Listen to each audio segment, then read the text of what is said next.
അഗ്നിസാക്ഷി ഏറിയ ഹൃദയമിടിപ്പോടെ അഗ്നി അർജുൻ്റെ അടുത്തേക്കെത്തി. Hello sir. അവൻ അർജുന് നേർക്ക് കൈനീട്ടി പറഞ്ഞപ്പോൾ അർജുനും തിരികെ അവന് കൈകൾ നൽകി. പിന്നെയും കുറച്ചുനേരം ഇരുവരിലും നിശബ്ദത തളം കെട്ടി. അഗ്നി, നമ്മൾ രണ്ടാമത്തെ തവണയാണ് ഇങ്ങനെയൊന്ന് കാണുന്നതല്ലേ? മൗനത്തിനൊടുവിൽ അജു തന്നെ തുടക്കം കുറിച്ചു. അതെ സർ, എനിക്ക് ആ കുട്ടിയോട് അങ്ങനെയൊന്നുമില്ല. ഞാൻ ആ കുട്ടിയോട് സംസാരിച്ച് കാര്യങ്ങൾ ക്ലിയർ ചെയ്യാൻ നോക്കാം. അർജുൻ തന്നോട് പിന്മാറാൻ ആവശ്യപ്പെട്ട് വന്നതാണെന്ന് കരുതി അഗ്നി അർജുനിൽ നിന്നും മുഖം മറച്ചു പിടിക്കാൻ ശ്രമിച്ചു. അവൻ്റെ ആ പ്രതികരണം അജു പ്രതീക്ഷിച്ചത് തന്നെയാണ്. അഗ്നിക്ക് എൻ്റെ മുഖത്ത് നോക്കി പറയാൻ കഴിയുമോ അബി ഇഷ്ടമല്ലെന്ന്? അർജുൻ അഗ്നിയോട് ചോദിച്ചു. അർജുൻ്റെ വാക്കുകൾ അഗ്നിയിൽ ഒരു കൊള്ളിയാൻ സൃഷ്ടിച്ചു. നിറയാൻ തുടങ്ങിയ കണ്ണുകളെ അവഗണിക്കാൻ അവൻ ശ്രമിച്ചു. പറയ അഗ്നി. അഗ്നി ഒന്ന് ദീർഘമായി നിശ്വസിച്ചു. അർജുൻ സർ, അബിയെ എനിക്ക് ഇഷ്ടമല്ലെന്ന് ഞാൻ സാറിനോട് ഒരിക്കലും പറയില്ല. എനിക്ക് അബിയെ ഇഷ്ടമാണ്, ഒരുപാട് ഇഷ്ടമാണ്. ജീവിതത്തിൽ പ്രണയം തോന്നിയ ഒരേ ഒരാൾ അബിയാണ്. പക്ഷേ ഞങ്ങൾ തമ്മിലുള്ള അന്തരം മറ്റാരേക്കാളും എനിക്കറിയാം. സുഖലോലുപതയുടെ മധ്യത്തിൽ ജനിച്ചു വളരുന്ന ഒരു പെൺകുട്ടിയെ എൻ്റെ കഷ്ടപ്പാടുകൾക്കിടയിൽ കൊണ്ടുവന്നിടാൻ എനിക്ക് കഴിയില്ല. എനിക്ക് നാളെ ഒരു നല്ല നിലയിൽ എത്താൻ കഴിയും. പക്ഷേ തീർച്ചയായും അതിന് കുറേയൊക്കെ ഞാൻ സഫർ ചെയ്യേണ്ടതായി വരും. സ്ത്രീയെ ഒരുപാട് ഇഷ്ടമാണ്. പക്ഷേ ആ ഇഷ്ടം മറക്കുകയെന്നുള്ളതാണ് ഞങ്ങളുടെ വിധി. എൻ്റെ ഇഷ്ടം ഒരിക്കലും അവൾ അറിയാതിരുന്നാൽ മതി. പതിയെ എന്നെ മറന്നുകൊള്ളും. ഒരുപാട് അവഗണിച്ചിട്ടുണ്ട്. അവഗണനയിൽ അവൾ വേദനിക്കുമ്പോൾ അതിനിരട്ടി ഞാനും വേദനിക്കാറുണ്ട്. സാരമില്ല, എല്ലാം നല്ലതിനാവട്ടെ. അഗ്നി വേദനയോടെ പറഞ്ഞ് അവസാനിപ്പിച്ചു. അവൻ്റെ വാക്കുകൾ അർജുനിൽ സന്തോഷവും ദുഃഖവും ഒരുപോലെ നിറച്ചു. അഗ്നി, ഞാൻ നിങ്ങളെ തമ്മിൽ വേർപിരിച്ചേനെ അത് സമ്പത്തിൻ്റെ അന്തരം കൊണ്ടല്ല, മറിച്ച് നിനക്ക് അവളോട് ഇഷ്ടമില്ലായിരുന്നുവെങ്കിൽ. നിന്നെ ആദ്യം കണ്ടപ്പോൾ തന്നെ നിന്റെ കണ്ണിലെ പ്രണയം ഞാൻ കണ്ടതാ. പക്ഷേ എനിക്ക് നിന്നെക്കുറിച്ച് കൂടുതൽ അന്വേഷിക്കണമായിരുന്നു. പിന്നെ ഞങ്ങളുടെ ഡാഡിയുടെ അഭിപ്രായവും അറിയണം. അതുകൊണ്ടാണ് അന്ന് തന്നോട് ഞാൻ ഒന്നും പറയാതിരുന്നത്. അല്ലാതെ സമ്പത്തിൻ്റെ തട്ടിൽ വെച്ച് ഞങ്ങൾ ആരും ബന്ധങ്ങൾ വിലയിരുത്താറില്ല. ഞാൻ മാത്രമല്ല, എൻ്റെ ഫാമിലിയിലുള്ള ആരും ഒരാളുടെ സാമ്പത്തിക സ്ഥിതി അനുസരിച്ച് ബന്ധങ്ങൾ ഉണ്ടാക്കുന്നവരല്ല അഗ്നി. ഞങ്ങളെ പേടിച്ച് തൻ്റെ ഇഷ്ടം ഒരിക്കലും മറച്ചു പിടിക്കരുത്. അവൾ ഇപ്പോൾ തന്നെ വല്ലാത്ത മാനസികാവസ്ഥയിലാണ്. അവളുടെ ജീവിതത്തിലും ഇങ്ങനെയൊരു പ്രണയമൊക്കെ ആദ്യമാണ്. ഞാൻ ഒരിക്കലും കരുതിയിട്ടില്ല അവളായി ഒരാളെ ചൂസ് ചെയ്യുമെന്ന്. എന്തായാലും എനിക്കിഷ്ടമായി തന്നെ. എൻ്റെ പെങ്ങൾക്ക് നല്ല സെലക്ഷൻ സെൻസ് ഉണ്ട്. താൻ ധൈര്യമായിട്ട് തൻ്റെ പ്രണയം നേരിട്ട് പറഞ്ഞു. സിനിമയിലൊക്കെ കാണുന്ന പോലെ ഞാനോ ഡാഡിയോ ഒരു വില്ലനായിട്ട് നിങ്ങൾക്കിടയിൽ വരില്ല. അപ്പോൾ സമയം കളയണ്ട. ഓൾ ദി ബെസ്റ്റ് അഗ്നി. ചെറു പുഞ്ചിരി വിരിയിച്ചു പറയുന്നവനെ അഗ്നി അത്ഭുതത്തോടെ നോക്കി. അവനെക്കുറിച്ചുള്ള തൻ്റെ ധാരണകളൊക്കെ എത്രമാത്രം തെറ്റായിരുന്നു. ആ പെൺകുട്ടിയുടെ നന്മ അവളുടെ കുടുംബത്തിൽ നിന്നും കിട്ടിയത് തന്നെയെന്ന് അഗ്നി ചിന്തിച്ചു. പിന്നെ അവരുടെ പ്രണയകാലമായിരുന്നു. ഇടയ്ക്കൊക്കെ അവർക്കിടയിൽ അതിഥിയായി അർജുനും. ഞങ്ങൾ 3 പേരും കൂടി ഒരുമിച്ച് പലപ്പോഴും കൂടും. അപ്പോഴാണ് ഒരിക്കൽ അബി എന്നോട് പറയുന്നത് തന്നെക്കുറിച്ച്. അജുവിൻ്റെ ഓർമ്മകൾ ആ ദിവസത്തിലേക്ക് പോയി. അന്ന് ബാംഗ്ലൂരിലെ ഒരു പാർക്കിങ്ങിൽ സംസാരിച്ചിരിക്കുവാണ് അബിയും അഗ്നിയും അർജുനും.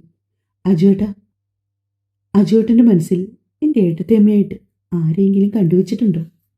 അബിയുടെ ചോദ്യം അർജുനെ അത്ഭുതപ്പെടുത്തി. എൻ്റെ മനസ്സിലോ? ഏയ്, പ്രണയം എന്നത് എൻ്റെ ചിന്തകളിൽ പോലുമില്ല. അർജുൻ പെട്ടെന്ന് തന്നെ ഉത്തരം നൽകി.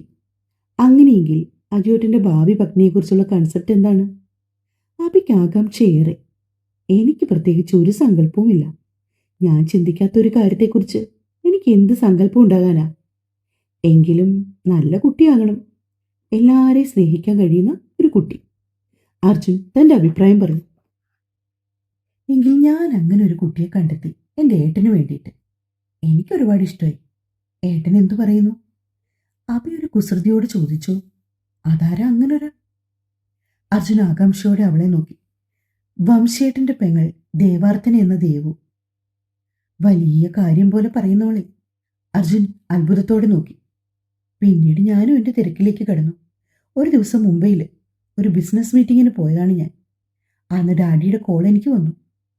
അതിൽ നിന്നും കേട്ട വാർത്തയറിഞ്ഞ് ഞാൻ ഷോക്കായി. പ്രണയിച്ച യുവാവ് ആക്സിഡന്റിൽ മരിച്ചതറിഞ്ഞ് അബി കോളേജ് കെട്ടിടത്തിൽ നിന്നും ചാടി. ശ്രമിച്ചു എന്നാണ് അറിഞ്ഞത്. കുട്ടികളും അധ്യാപകരും ചേർന്ന് പിടിച്ചു മാറ്റിയതുകൊണ്ട് ഒന്നും സംഭവിച്ചില്ല. പക്ഷെ അതിനുശേഷം ഞങ്ങളുടെ പഴയ അബിയെ ഞങ്ങൾ കണ്ടിട്ടില്ല. ഒന്ന് ചിരിക്കാതെ കളിക്കാതെ എൻ്റെ കുട്ടി അവരുടേതായ ഒരു ലോകത്തിലായി. കുറേ ട്രീറ്റ്മെൻ്റൊക്കെ എടുത്തു. അതിൽ കുറച്ചൊക്കെ മാറ്റം വന്നു.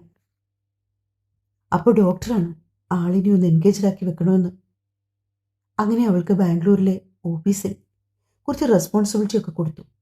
എങ്കിലും അവൾ പഴയതുപോലെ ആയില്ല. അന്ന് ആക്സിഡൻറ്റിൽ പെട്ട അഗ്നിക്കൊപ്പം എനിക്ക് നഷ്ടമായത് എൻ്റെ കുഞ്ഞു പെങ്ങളെ കൂടിയാണ്. പക്ഷെ അഗ്നിയുടെ തിരിച്ചുവരവ് അവളെ പഴയ പോലെ ആക്കിയെടുക്കുമെന്ന് എനിക്ക് ഉറപ്പുണ്ട്. അതിന് അഗ്നിയേട്ടൻ മരിച്ചുവെന്ന് അഭിയടുത്തോട് പറഞ്ഞതാരാ?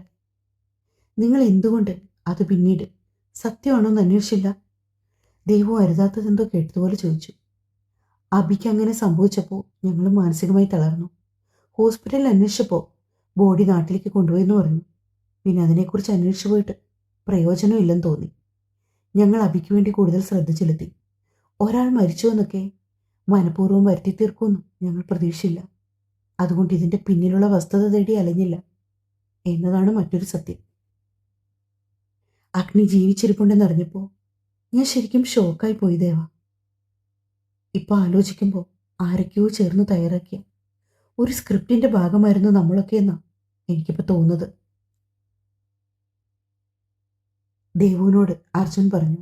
അപ്പോൾ ഇതൊക്കെ ക്രിയേറ്റ് ചെയ്ത ആളിൻ്റെ ലക്ഷ്യം അഗ്നിയേട്ടനും അഭിയേട്ടത്തെയും തമ്മിൽ പിരിക്കുക എന്നതാണോ? അങ്ങനെ ചെയ്തിട്ട് അവർക്ക് എന്താ പ്രയോജനം? ദേവുവിന് സംശയം മാറിയില്ല. ആകാം, അതെനിക്കറിയില്ല. അഗ്നിയെ നിങ്ങൾ വേറെ ഹോസ്പിറ്റലിൽ മാറ്റിയിരുന്നോ? അർജുന് കാര്യങ്ങൾ കുറച്ചുകൂടി ക്ലിയർ ആകണമായിരുന്നു. അഗ്നിയേട്ടന് മുംബൈ ബേസ്ഡ് കമ്പനി ജോലി കിട്ടി. അഭിയേട്ടത്തോട് പറഞ്ഞിട്ട് തിരിച്ച് അത്യാവശ്യം നല്ല സാലറിക്ക് ഓഫർ ഉണ്ടായിരുന്നതുകൊണ്ട് ഏട്ടൻ നല്ല ഹാപ്പിയായിരുന്നു. നാട്ടിലേക്ക് വരാനിരിക്കുകയാണ് അപകടം സംഭവിക്കുന്നത്. അപകട വിവരം അറിഞ്ഞ ഉടനെ അമ്മ തളർന്നു വീണു. ഒരേ സമയം രണ്ടുപേരെ രണ്ട് സ്ഥലത്ത് വെച്ച് മാനേജ് ചെയ്യുക അത് കുറച്ച് ബുദ്ധിമുട്ടായിരുന്നു. അവിടെ ഏട്ടൻ്റെ കൂടെ ഉണ്ടായിരുന്നത് അച്ഛനും വൈശുവേട്ടനും ആയിരുന്നു. അമ്മയുടെ കൂടെ ഞാനും മിത്തുവും ടീച്ചറമ്മയും മാഷച്ചനും. അതുകൊണ്ട് തന്നെ ഏട്ടൻ അപകടനില തരണം ചെയ്തപ്പോൾ ഞങ്ങൾ ഇവിടേക്ക് കൊണ്ടുവന്നു. പിന്നെ ഇപ്പോഴാണ് മാഷച്ചനും വൈശുവേട്ടനും പറഞ്ഞ ഒരു ആശ്രമത്തിലേക്ക് അവരെ മാറ്റിയത്. ഇപ്പോൾ ചികിത്സയിൽ ഒരുപാട് മാറ്റം രണ്ടാൾക്കും ഉണ്ട്. ഏട്ടൻ തിരിച്ചു വരും ജീവിതത്തിലേക്ക് പഴയ പോലെ. ഏട്ടന് മാത്രമേ ഇനിയൊക്കെ വസ്തുത നമ്മളോട് പറഞ്ഞു തരാൻ കഴിയൂ. ഏട്ടൻ തിരിച്ചു വരും. ദേവു ആത്മവിശ്വാസത്തോടെ പറഞ്ഞു. അഗ്നി വരട്ടെ. പക്ഷേ അഗ്നി വരും മുമ്പ് ഇതിൻ്റെയൊക്കെ പിന്നിലെ സൂത്രധാരനെ ഞാൻ കണ്ടെത്തും. അർജുൻ തീരുമാനിച്ചുറപ്പിച്ചതുപോലെയാണ്. ഞാനും കൂടെ ഉണ്ടാകും. ദേവു കൈകൾ അവൻ്റെ കൈയോട് ചേർത്ത് വെച്ചു. റൂമിൽ പോയിട്ട് ആദിക്കടുത്തായി കിടക്കുമ്പോഴും അർജുൻ്റെ മനസ്സിൽ മുഴുവനും അഭിയും അഗ്നിയുമായിരുന്നു. അവരോടൊപ്പം തനിക്ക് കിട്ടിയ കുറച്ച് സുവർണ നിമിഷങ്ങളും. ആരായിരിക്കും ഇങ്ങനൊരു ഡ്രാമ ക്രിയേറ്റ് ചെയ്തത്? ബിസിനസ്സിൽ ശത്രുക്കൾ ധാരാളമുണ്ട്. പക്ഷെ അവരാരെങ്കിലും ഇങ്ങനെ പേഴ്സണൽ ലൈഫിൽ കയറി ചീപ്പ് ഗെയിം കളിക്കുമെന്ന് തോന്നിയില്ല. അന്ന് മനസ്സ് ശാന്തമായപ്പോൾ അതിനെക്കുറിച്ച് അന്വേഷിക്കാൻ പോകാത്ത തന്നോട് പോലും അജുവിന് ദേഷ്യം തോന്നി. അവൻ പതിയെ കണ്ണുകളടിച്ച് മനസ്സിനെ ശാന്തമാക്കാൻ ശ്രമിച്ചു. മറുവശത്ത് ഒരുവൾക്ക് ഉറക്കമില്ല. എങ്കിലും തെറ്റിദ്ധാരണകളെല്ലാം ക്ലിയർ ചെയ്യപ്പെട്ടു എന്ന് ഒരാശ്വാസം അവൾക്ക് കിട്ടി. ഇപ്പോൾ ഒരു ധൈര്യം വന്നപോലെ മിതുവും വൈശാഖേട്ടനും മാഷച്ചനും ടീച്ചർമ്മയും ഒക്കെ അല്ലാതെ ഒരാളെ കൂടി തനിക്ക് കിട്ടിയിരിക്കുന്നു. തന്നെ മനസ്സിലാക്കുന്ന ഒരാളെ. ഇനി ഏട്ടനും അമ്മയും കൂടി ഭേദമായി തിരിച്ചു വന്നാൽ മതി. എന്തോ ഓർത്തെന്ന പോലെ അവൾ എഴുന്നേറ്റു. തൻ്റെ അലമാരയിലായി സൂക്ഷിച്ചിരുന്ന ഒരു ഡയറി കയ്യിലായി എടുത്തു. അതിൽ നിന്നും ഒരു ഫോട്ടോ താഴേക്ക് വീണു. അവളൊരു പുഞ്ചിരിയോടെ അതിലേക്ക് നോക്കി. ഡയറിയിൽ എന്തോ എഴുതി ചേർത്ത ശേഷം മടക്കി ടീപ്പോയിലേക്ക് വെച്ചു. പിറ്റേന്ന് രാവിലെ പതിവ് പോലെ ചിലങ്കയുടെ ശബ്ദം കേട്ടാണ് അജു ഉണർന്നത്. ഒരു പുഞ്ചിരിയോടെ ഒന്ന് സ്ട്രെച്ച് ചെയ്ത് എഴുന്നേറ്റ് ഫ്രഷായി ബാത്റൂമിൽ നിന്ന് ഇറങ്ങിയപ്പോഴേക്കും ആദ്യം ഉണർന്നിരുന്നു. ആ, നീ എഴുന്നേറ്റോ ആദി? ആദ്യെ കണ്ട ഞെട്ടലിൽ അർജുൻ ചോദിച്ചു. എഴുന്നേക്കാതെ പിന്നെ? ദേവു നാഗവല്ലിയും മിത്തു അസിസ്റ്റന്റും കൂടി രാവിലെ എഴുന്നേൽപ്പിക്കുമല്ലോ. ഇവിടെ വന്നതിൽ പിന്നെ അലാറത്തിൻ്റെ ആവശ്യം ഉണ്ടായിട്ടില്ല. ആദ്യം ഒരു ചിരിയോടെ പറഞ്ഞു നിർത്തിയപ്പോൾ അജുവിൻ്റെ ചുണ്ടിലും വിരിഞ്ഞിരുന്നു ഒരു കുഞ്ഞിളം ചിരി. സൈറ്റിൽ പോകണ്ടേ അജു? എന്തോ ആലോചിച്ച് നിൽക്കുന്നവനെ നോക്കി ആദ്യ ചോദിച്ചു. ആ, പോണോടാ, പതിയെ പോകാമെന്ന് വിചാരിച്ചു. അത് പറഞ്ഞവനെ ആദ്യ അത്ഭുതത്തോടെ നോക്കി. അജു, ജോലി എന്ന് പറഞ്ഞ് മരിക്കുന്ന നീ തന്നെയാണോ ഈ പറഞ്ഞത്? ഞാൻ ഉറക്കപ്പിച്ച് കേട്ടതും മാറിപ്പോയതല്ലല്ലോ അല്ലേ? കണ്ണുകൾ തിരുമ്മിക്കൊണ്ട് അജുവിനെ ഒന്നുകൂടി തുറച്ചു നോക്കി പറയുന്നവനെ കണ്ട് അജു ഒന്ന് കണ്ണു ചിമ്മി കാണിച്ചു. അവൻ്റെ ഈ വിധ ചേഷ്ടകളൊക്കെ ആദിക്ക് പരിചയമാണ്. നീ റെഡിയായി വാ, ഞാൻ താഴേക്ക് പോട്ടെ. ഇവിടെ എന്താ ഇപ്പോൾ ഉണ്ടായെന്ന് ചിന്തിച്ച് ഫ്രഷ് ആകാൻ ആദ്യ ബാത്റൂമിൽ കയറി. പൂമുഖത്തിണ്ണയിലെ ചാരുകസേരയിൽ ഇരിപ്പുണ്ട് വാസുദേവൻ. അജു അയാളെ നോക്കി ഒന്ന് ചിരിച്ചു കാട്ടി കൽമണ്ഡപത്തിലേക്കൊന്ന് കണ്ണോടിച്ചു. ഇന്ന് കുട്ടികളില്ല, ദേവും മിത്തുവും മാത്രമേ ഉള്ളൂ.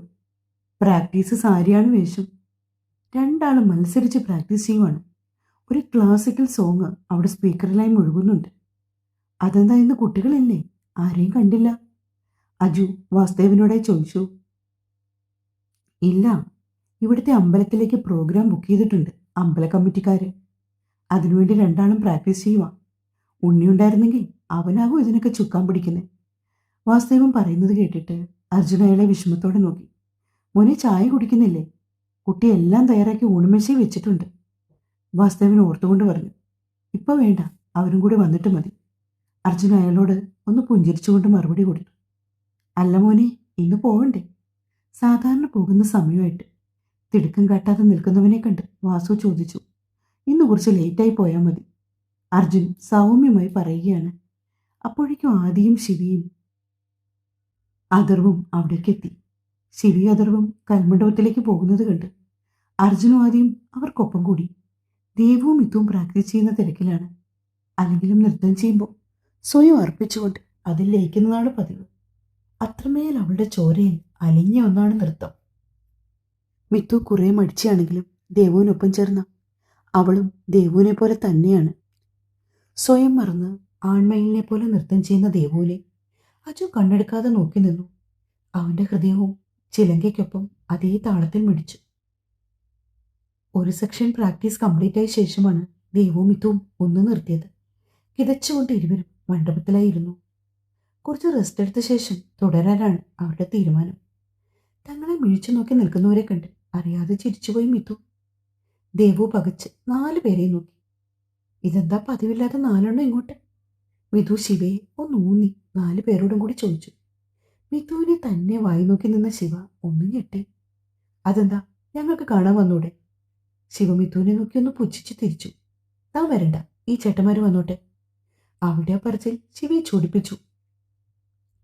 ഞാനതിന് നിന്റെ നൃത്തം കാണാൻ വന്നതല്ല, എൻ്റെ ദേവൂട്ടിയുടെ കാണാൻ വന്നതാ. എന്താ എൻ്റെ കുട്ടിയുടെ ഗ്രേസ്, മെയ്വഴക്കം. നിന്റെ നൃത്തം, അയ്യേ, എന്തിനു കൊള്ളാം നിന്റെ നൃത്തം. ദേവൂട്ടിക്ക് കണ്ണു കിട്ടാണ്ട് വെച്ച പോലെയുണ്ട്. ശിവ പറയുമ്പോൾ ദേഷ്യം കൊണ്ട് മിത്തുവിൻ്റെ മൂക്കിൻ തുമ്പ് ചുവന്നു വരുന്നുണ്ട്. പ്രശ്നം രൂക്ഷമാകുമെന്ന് കണ്ട് തിരിച്ചെന്തോ പറയാമെന്ന മിഥുവിൻ്റെ കയ്യിൽ പിടിച്ച ദേവു. മിഥു, നമസ്കരിച്ചിട്ട് വരാം, ഇവർക്ക് ഫുഡ് കൊടുത്തിട്ട് പ്രാക്ടീസ് ചെയ്യാം. അവനോട് പറയാമെന്നത് മുഴുവിപ്പിക്കാതെ ശരിയെന്ന് തുറച്ചു നോക്കി മിഥു അവളോടൊപ്പം മണ്ഡപത്തിലേക്ക് പോയി. അപ്പോഴും ദേവുവിനെ മാത്രം വലയം ചെയ്ത് നിൽക്കുന്ന അഥർവിനെ അസ്വസ്ഥതയോടെ അജു നോക്കി. ടൗണിലേക്ക് പോകുവാനെ താഴേക്ക് ഇറങ്ങിയതാണ് ആദിയും അജുവും. വേഗത്തിൽ സ്റ്റെപ്പുകളിൽ ഇറങ്ങി. ആദ്യം വന്നത് അജുവാണ്. ആ സമയമാണ് ദേവു മുറിയിൽ നിന്ന് പുറത്തേക്ക് വന്നത്. ദേവൂട്ടി എങ്ങോട്ടാ?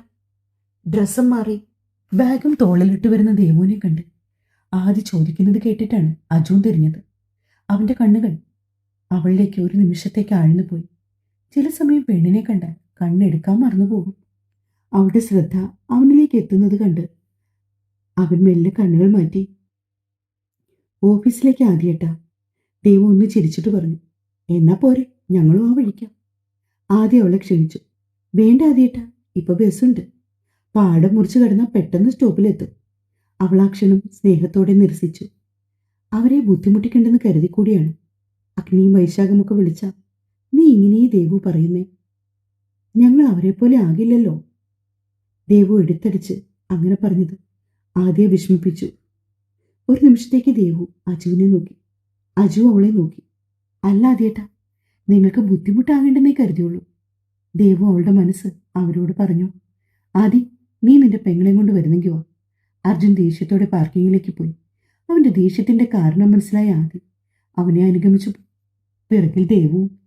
ഡ്രൈവിങ്ങിന്റെ ഇടയിൽ അജുവിന്റെ കണ്ണുകൾ അറിയാതെ ദേവുവിലേക്ക് പാറുന്നുണ്ട്. അവളതറിയാതെ പുറത്തെ കാഴ്ചകളിലാണ്.